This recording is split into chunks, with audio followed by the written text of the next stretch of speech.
Hello and welcome to this episode of the Northwood Podcast, an extension of the ministries at my church, Northwood Christian Church in Indianapolis, Indiana. If you live around here, it's at the corner of 46th and Central. If you don't, you might check us out online by going to our website, www.indyncc.org, where you'll be able to learn more about our service times and some links to other material that we create and produce, videos and the like, and also other ministry opportunities, links to our food pantry, things like that.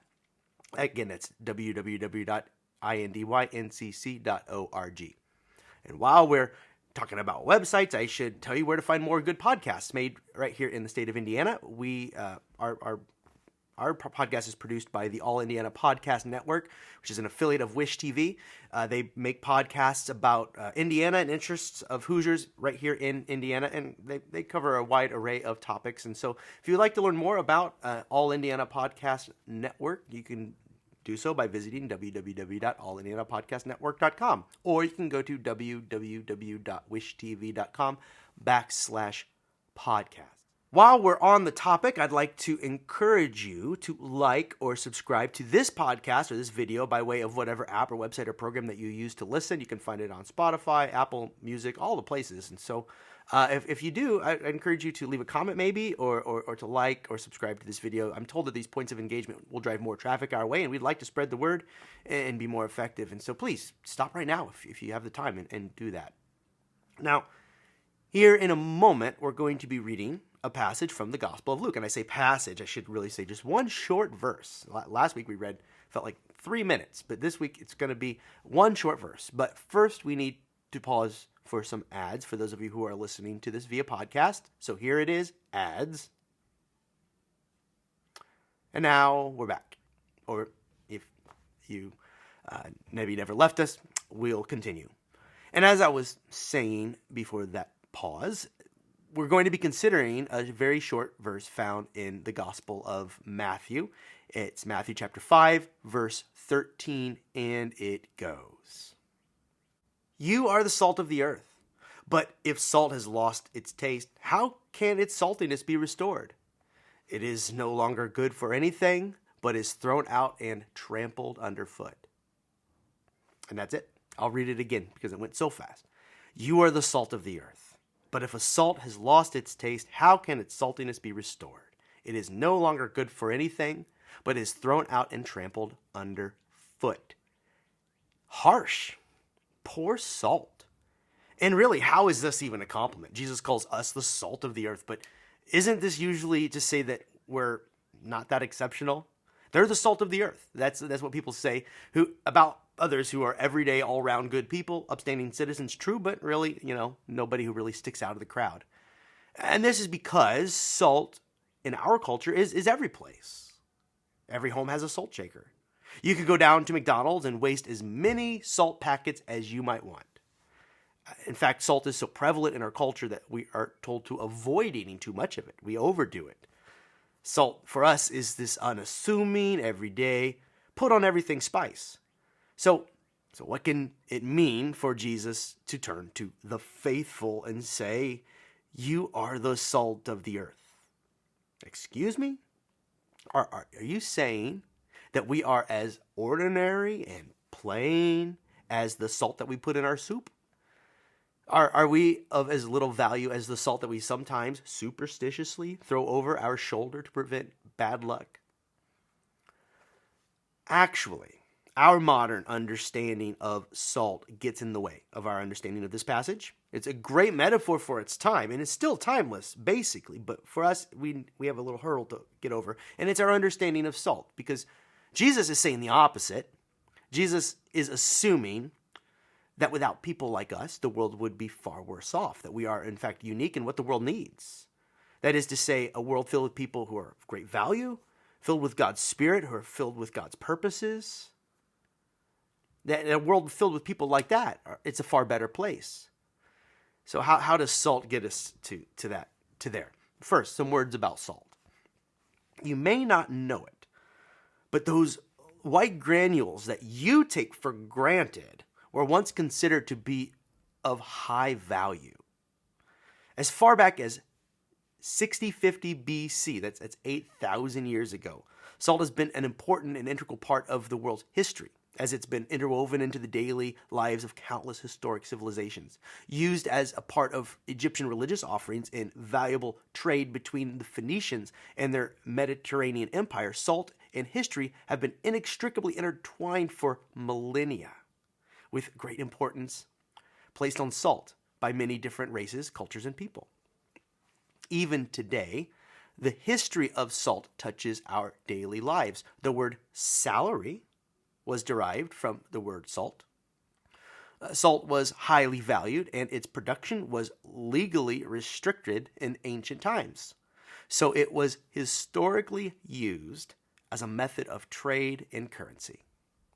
The word salad also originated from salt and began with the early Romans salting their leafy greens and vegetables.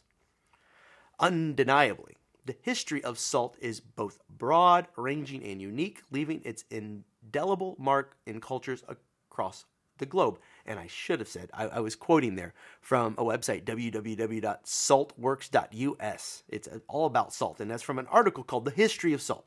Just to emphasize the point that, we take it as commonplace, but it used to be you get paid in salt because it was of such high value. Now statements like worth their weight in salt, which we've changed to now worth their weight in gold, but it used to be worth his weight in salt because it's something very valuable. This was a compliment. So for Jesus to call us the salt of the earth, big compliment. During the time Jesus said these words, Roman soldiers were being paid in salt. And this was no ripoff. One ancient Jewish writing in the book of Sirach, it put it this way, quoting here, "Chief of all needs for human life are water and fire, iron and salt." So absolute necessity, needed for many reasons in antiquity. And we'll go through those and help to flesh out why Jesus is using this as a metaphor to describe those who are life-giving in the world. For one, it was used to purify and preserve foods. And this is still the case today. But how much more important would this have been in a time when there was no refrigeration? Once you had butchered an animal, the meat was subject to the heat. Or once you had milked the cow or the goat or whatever, it was all subject to the heat. The time is ticking. So especially with meat, you could preserve the meat, pack it in salt before it went bad. So salt was literally life-saving in that time for this reason. Without it, far many would have starved and died. So point one, salt is life-saving. Also, salt was known for its value as an element of purification. So many of you might use salt in your water softeners. And this is a modern application of an ancient practice. For example, there is a story found back in the Hebrew Bible in 2 Kings chapter 2, verses 19 through 22, where we read that Elisha purified a putrid spring with salt. Also, Ezekiel, and the prophet Ezekiel, in his writings, we read about an ancient practice of rubbing newborns with salt as a means for medical and religious reasons. So, point two, in Jesus' time, salt was thought of as an element that purified, the symbol for purification. Also, salt was used to bind agreements between individuals. Two persons entering into a covenant with one another would bind their agreement and their promise, and they would seal it by eating a meal that was rich in salt. And the reason for this was to demonstrate by the salt preservative qualities that their promise was forever. So, salt purifies, salt preserves, sustains life. But point three, salt stands in for steadfastness and faithfulness, consistency. And lastly, salt was a metaphor as an agent of judgment. When I went to the Dead Sea, I experienced both the benefits and the negative aspects of salt. And the Dead Sea was in the region where Jesus lived, and they would have all been aware of this extremely salty to the point of toxicity lake that is there, the sea. And at first, I enjoyed the time floating on the waters when I visited, using the salty mud to purify my skin. But then I got some in my eye, and it was like being sprayed with pepper spray. I couldn't even see to get out of the water. I needed help. And I learned in that moment that salt isn't always good in every time and place. And in ancient times, when an army conquered a country, It might spread salt in the field so that nothing would grow as a judgment upon the people they've conquered. So the point, soberly, the salt became a symbol of judgment. So, taking all that as the backdrop, you are the salt of the earth. You are called to bring life to a dying world. You are called to purify the world by your presence. You are called to live consistently and faithfully in the world, and you are called to judge. More on that in a second. But let's start with the first thing. You are the salt of the earth. You, talking to you, are a life-saving presence. Jesus means that your presence turns the tide and reverses the death that we find in the world. In a world filled with persons who are dying in many ways, physically, mentally, spiritually, you are the salt to their wound, not in a bad sense, not that you cause harm, but that you help stop the hurting. As you show them God's love, grace, and forgiveness. Salve to their wound would be more appropriate, maybe.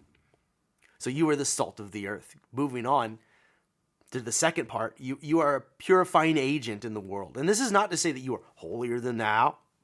It's to say that what people see in you is truth, love, goodness, kindness. It's like it comes from you. Your life reflects God's light, so you speak truthfully. You hide nothing. Your very presence in your home or in a community that you're a part of makes that place better just by you being there.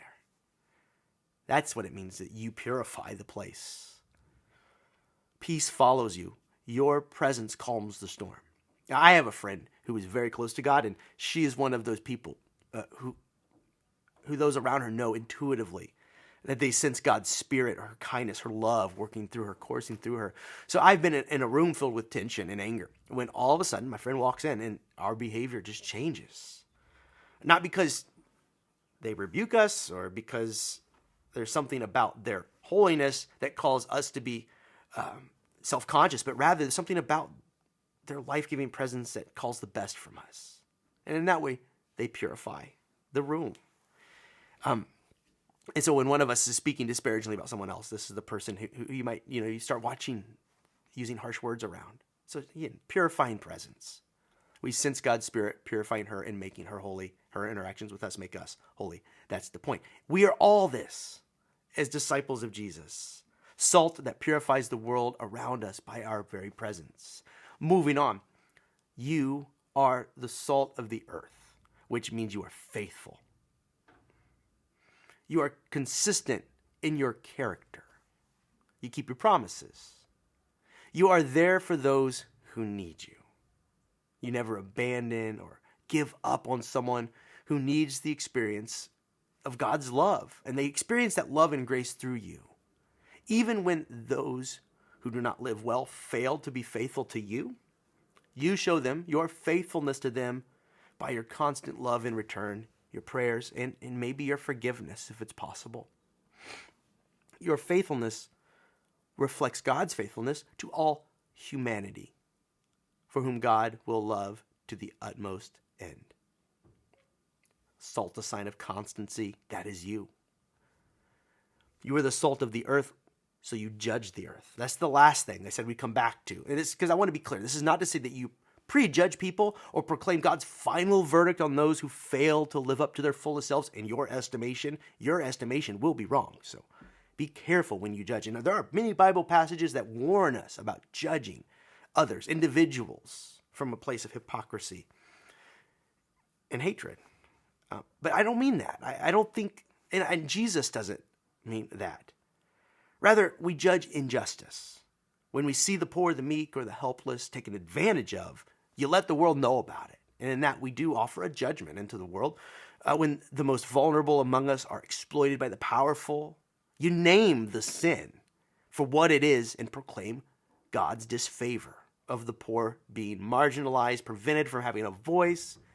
When this happens, we listen and make sure that their voice is not lost in the noise. And so, being the salt of the earth, we make things uncomfortable for those who would hurt and maim in our world, especially those who are vulnerable.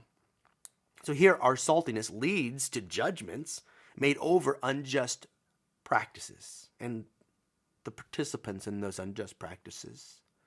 always with avenues towards redemption and restoration, because that's us as Christians. But it goes on though. So all of that is involved in salt. But how if we lose our saltiness? Jesus would go on to say that salt that has lost its taste, lost its ability to be purifying, to be constant, to be something that brings life, when it's lost that, it's good for nothing. This is a metaphor. This is at the church. What happens when the church fails to live up to its calling?